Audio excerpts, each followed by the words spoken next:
You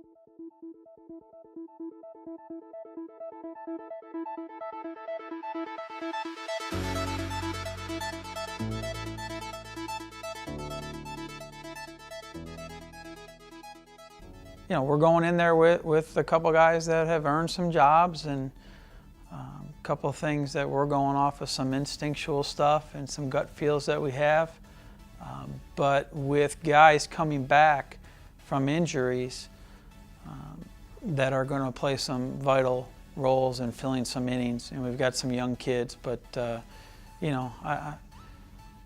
give the ball to Sandy, and we know Fritz will throw this weekend, and but other than that, when you got guys like Ross coming back from injury, and and Kyle coming back from injury, you've got a bunch of guys that have pitched some big innings for this program. I like all of them.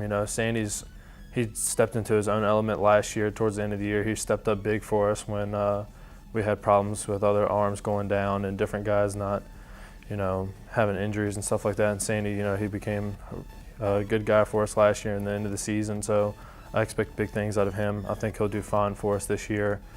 And, we have Fritz and Krupp, and they're both phenomenal pitchers, and they have good stuff to go along with it. So I think we'll be fine with our weekend rotation.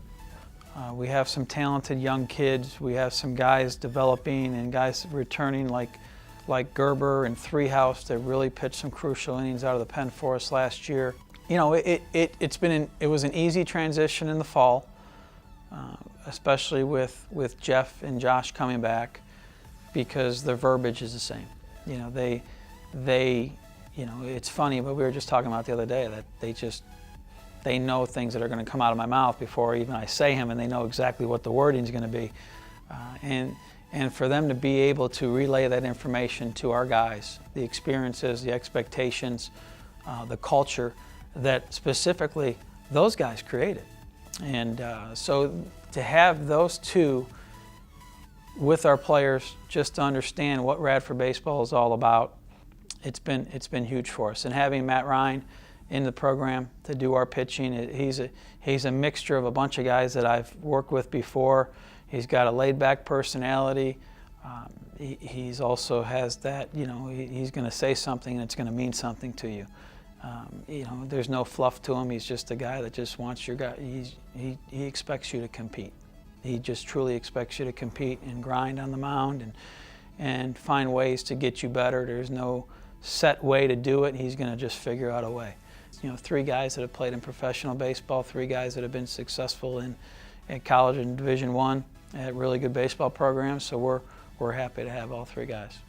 Bottom line is, if you consider your program to be a top 75 program in the country, then you've got to put yourself in a position to play in postseason and not just get hot in the conference tournament. So, obviously we've had some losses in our league that'll affect the RPI of our league and the standards of our league, but in regards to we can control what we control, which is our schedule. So we're going to go to North Florida, we're going to go to Jacksonville State, we're going to go to at Georgia Tech on a bye week, we're going to go to Coastal and play Maryland and Ball State.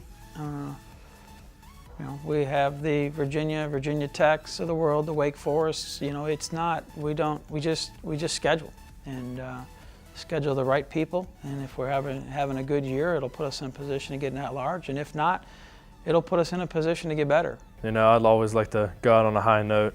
That'd be awesome. So I was definitely fortunate enough to have 2 of them, which was a blessing. So I thank my lucky stars for that one. But I'd love to finish with 1 more and get 3, but I'd love to have 1 more ring on the finger.